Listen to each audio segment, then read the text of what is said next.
कधी असा अनुभव आलाय का मंडळी की अचानक कुठला तरी ओळखीचा सुगंध येतो? हां. म्हणजे आपण पुण्यातल्या ट्रॅफिकमध्ये अडकलेलो असतो. आजूबाजूला नुसता धूर, गाड्यांचे हॉर्न चालू असतात. अगदी बंपर टू बंपर ट्रॅफिक. हो ना. आणि अशातच अचानक कुठून तरी मोहरलेल्या कडुनिंबाचा किंवा पारिजातकाचा वास येतो. एक्झॅक्टली भल्या पाटे जमिनीवर सड्यात पडलेल्या त्या पारिजातकाचा सुगंध नाकात शिरतो. आणि काय होतं? आपण एकदम भूतकाळात जातो. बरोबर. एका सेकंदात आपण पुण्यातल्या त्या कॉन्क्रीटच्या जंगलातून थेट आपल्या साताऱ्याच्या किंवा गावी असलेल्या जुन्या वाड्यात पोहोचतो. हा एकदम खरंय. तो मातीचा वास, ती शांतता, ती जुनी माणसं, सगळं डोळ्यांसमोर अगदी ना 3D मध्ये उभं राहतं. चहाचा हा घोट घेताना आज अगदी तोच वाईब फील होतोय मला. क्या बात आहे. अक्षरवारीच्या या भागात मंडळी आपण अशा एका पुस्तकाच्या जगात शिरणार आहोत, जे आपल्या मुळांशी एकदम डीप कनेक्ट करतं आणि मुख्य म्हणजे संघर्षातून उभारी कशी घ्यायची हे शिकवतं. यार, ते पुस्तक कोणतं आहे हे सांगताना मला लिटरली खूप एक्साइटमेंट होतीये. सांगून टाक मग. पुस्तकाचं नाव आहे मंतरलेले दिवस आणि लेखक आहेत महाराष्ट्राचे लाडके गदिमा, म्हणजेच आपले गदी माडगुळकर. वा यार, ॲक्च्युली हे पुस्तक वाचल्यावर सिरियसली माइंडसेट बदलला माझा. खरंच? हो ना. म्हणजे आपण जेव्हा आत्मचरित्रांचा किंवा जुन्या आठवणींचा विचार करतो तेव्हा बरेचदा असं वाटतं की काय म्हणतो आपण त्याला, कुणीतरी स्वतःचीच स्तुती करत बसेल बरोबर. किंवा खूप बोरिंग पद्धतीने जुने दाखले देईल. एक्झॅक्टली. पण हे पुस्तक तसं अजिबात नाहीये. हे एक प्रकारचं स्मरणरंजन आहे. हां. नॉस्टॅल्जिया आणि माणसाची जडणघडण यांचं एक नेक्स्ट लेव्हल ललितरम्य चित्र आहे. आणि विशेष म्हणजे 1962 साली आलेलं हे पुस्तक तब्बल 52 वर्षांनी पुन्हा नव्या स्वरूपात आले. बापरे, 52 वर्ष. आणि विचार करण्यासारखी गोष्ट ही आहे की 1962 साली जेव्हा पहिली आवृत्ती आली होती ना, हां, तेव्हा ती अवघ्या 11 महिन्यात विकून संपली होती. क्या बात आहे. त्यानंतर 1963, 1969 आणि मग तब्बल 52 वर्षांची मोठी गॅप. या नव्या आवृत्तीत नुसते शब्द नाहीत बरं का. मग अजून काय? गदिमांचे यशवंतराव चव्हाणांसोबतचे किंवा तत्कालीन राष्ट्रपती राजेंद्र प्रसाद यांच्याकडून पुरस्कार घेतानाचे अत्यंत दुर्मिळ फोटोसुद्धा आहेत त्यात. ते फोटो बघताना त्या काळाचा एक वेगळाच कॅनव्हास उलगडतो. भारीच. पण यार, आपण सगळ्यात आधी या पुस्तकाच्या टायटलवर बोलूया. मंतरलेले दिवस. टायटल खूप कॅची आहे. आता हे ऐकल्यावर कुणालाही वरवर पाहता असे वाटेल की गदिमांचे ते दिवस एकदम मजेचे, आरामाचे किंवा कुठल्या तरी फेरीटेल सारखे असतील. जणू काही सगळं कसं छान छान होतं. इथेच तर खरी गोम आहे. पुस्तकाच्या पहिल्याच प्रकरणात गदिमा एकदम क्लिअर करतात की मंतरलेले दिवस म्हणजे आरामाचे दिवस नव्हेत. बरं. ते अत्यंत अवघड, गरिबीचे, पोटापाण्याच्या विवंचनेचे आणि संघर्षाचे दिवस होते. मग तरीही ते मंतरलेले का वाटतात? कारण त्या दिवसांनी त्यांना जगण्याची उभारी दिली. एका अत्यंत खडतर परिस्थितीतून माणसाचं व्यक्तिमत्व कसं घडतं याची ती प्रोसेस होती. यार, हा उभारी हा शब्द इथे खूप महत्वाचा ठरतो. अगदी. म्हणजे बघा ना, आपण जेव्हा साताऱ्याहून किंवा गावाहून पुण्यात सेटल होतो तेव्हा सुरुवातीला जो काही स्ट्रगल करावा लागतो. हो यार, तो काळ आठवला तरी अंगावर काटा येतो. तेच ना. स्वारगेटला एसटीतून उतरल्यावर ती पहिली रूम शोधणं, डब्बे खाणं, बसचा रांगा लावणं आणि महिन्यातले शेवटचे 10 दिवस खिशात पैसे नसताना काढणं. सो रिलेटेबल यार. तो काळ तेव्हा किती अवघड आणि फ्रस्ट्रेटिंग वाटायचा.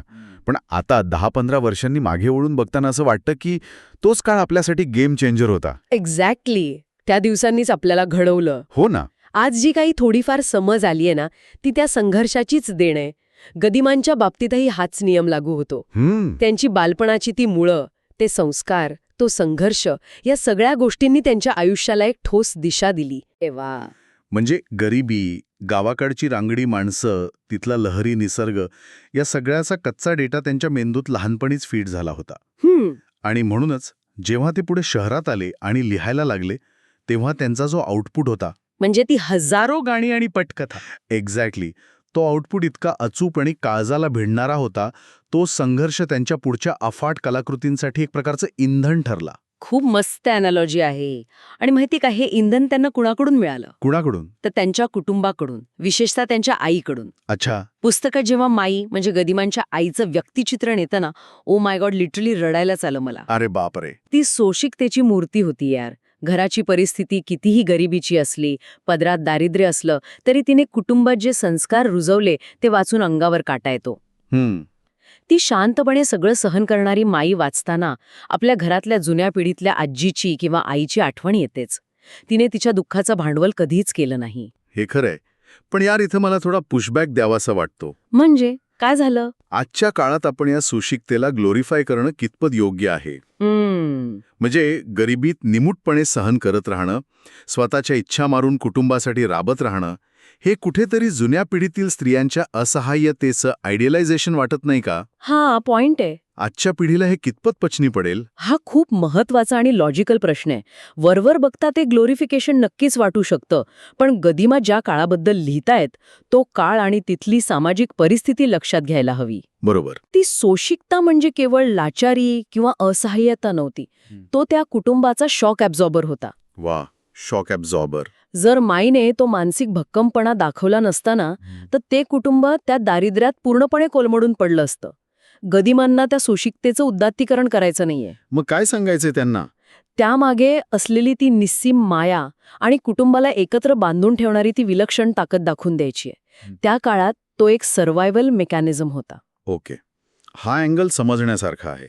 हां, म्हणजे ती एक प्रकारची रेझिलियन्स होती जिने पुढच्या पिढीला उभारी दिली. आणि यार, या जडणघडणीत फक्त कुटुंबातली माणसंच नाहीत, तर त्यांच्या आजूबाजूचा निसर्गही किती मोठा साक्षीदार होता.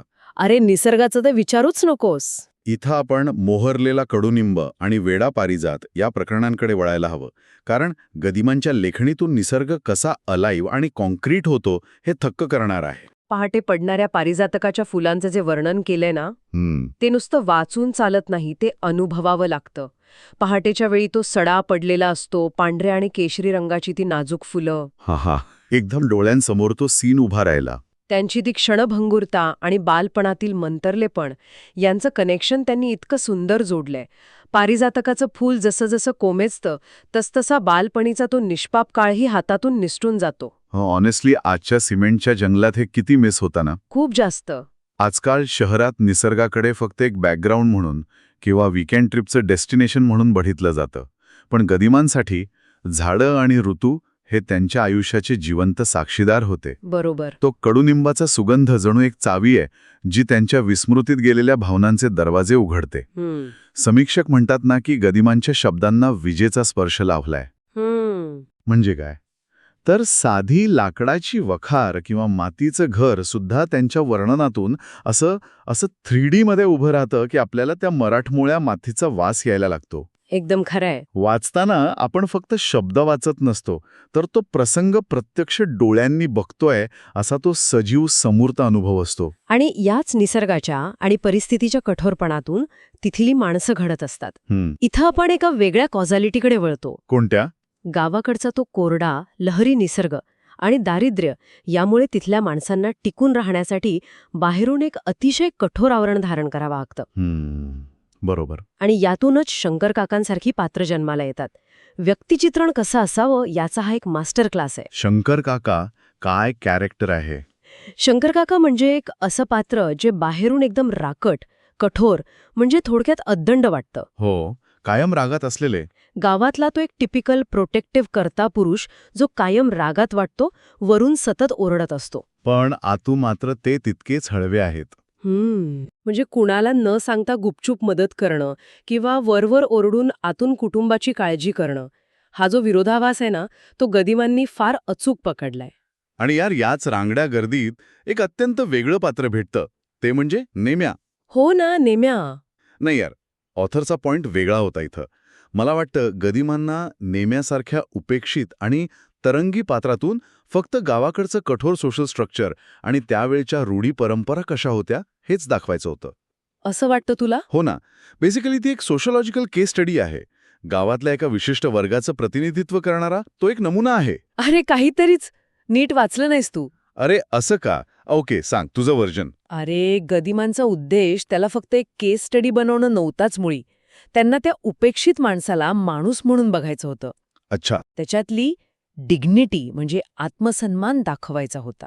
गावाच्या मुख्य प्रवाहातून बाजूला फेकल्या गेलेल्या पण तरीही स्वतःच्या एका वेगळ्याच विश्वात जगणाऱ्या माणसाला त्यांनी ज्या माणुसकीच्या रंगाने रंगवलंय ना, ते वाचताना वाटतं, चायला लई भारी. हे पात्र केवळ समाजाचा अभ्यास करण्यासाठी नाहीये, पण त्या माणसाच्या जगण्याची धडपड आणि त्याची माणुसकी समजून घेण्यासाठी आहे. हो, मान्य. हा खरोखरच पर्स्पेक्टिव्ह बदलणारा मुद्दा आहे. हो ना. आपण बऱ्याचदा साहित्याकडे खूप टेक्निकल अँगलने बघतो आणि त्यातली माणुसकी विसरतो. हां, गदिमांच्या लेखणीचं हेच तर वैशिष्ट्य आहे. एक्झॅक्टली. ते उपेक्षित पात्रांनाही एक वेगळीच उंची देतात. ते फक्त नमुले राहत नाहीत, तर जिवंत माणसं बनतात. अरे थांबा, अजून सबस्क्राईब नाही केलं अक्षरवारीला? आत्ताच करा. दर आठवड्याला नवीन भाग येतो, नोटिफिकेशन ऑन ठेवा. सिरियसली मंडळी, एकदम फ्री आहे हे. हां. तर आपण गावाकडच्या या साध्या माणसांबद्दल आणि त्यांच्या आयुष्यातील बारकाव्यांबद्दल बोलत होतो. याच साधेपणातून मला पुस्तकातलं बामणाचा पत्रा हे प्रकरण प्रकर्षाने आठवतं. अरे वा, बामणाचा पत्रा. माडगुळे गावात जेव्हा एखादं पत्र यायचं, तेव्हा त्या लिहिलेल्या शब्दाची किती मोठी ताकद असायची हे वाचताना आपण एका वेगळ्याच जगात जातो. अरे हे एक्झॅक्टली आपल्यासारखंच आहे. म्हणजे कसं? म्हणजे तो काळ आणि आजचा काळ यांची तुलना केली तर खूप मज्जा येते. पूर्वी गावी बातमी तशी पसरायची आणि आज आपण पुण्यात व्हॉट्सअपवर कसे ओव्हरलोड झालोय. हो, एकदम खरंय. पण या बामणाच्या पत्रा प्रकरणामागचं जे समाजशास्त्र आहे ना, ते खूप रंजक आहे. विचार करण्यासारखी गोष्ट आहे की त्या गावात साक्षरतेचं प्रमाण नगण्य होतं. अशा वेळी पोस्टमॅनने आणलेला तो कागदाचा तुकडा फक्त एक निरोप नसायचा, तर ती एक इव्हेंट असायची. अगदी बरोबर. पूर्ण गाव ते पत्र वाचण्यासाठी जमा व्हायचं. गावातले मोजकेच साक्षर लोक ते पत्र वाचून दाखवायचे आणि इथेच ती खरी पॉवर डायनामिक तयार व्हायची. हे पॉवर डायनामिक नक्की कसं काम करायचं?